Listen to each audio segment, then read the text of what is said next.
Matagumpay na isinagawa ang clean-up drive sa Lapu-Lapu Creek.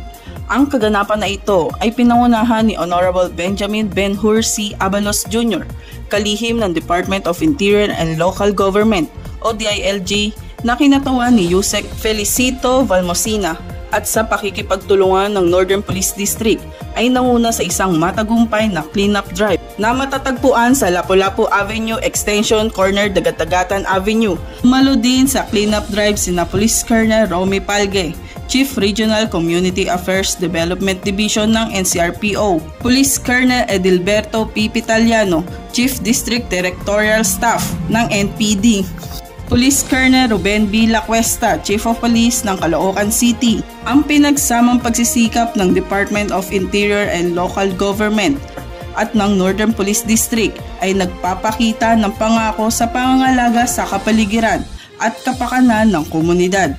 Ang matagumpay na clean-up drive sa Lapu-Lapu Creek ay hindi lamang nag-ambag sa pangangalaga ng ating lokal na kapaligiran, ngunit nagtaguyod din ng pakikipagtulungan sa pagitan ng mga iba't ibang ahensya ng gobyerno at komunidad.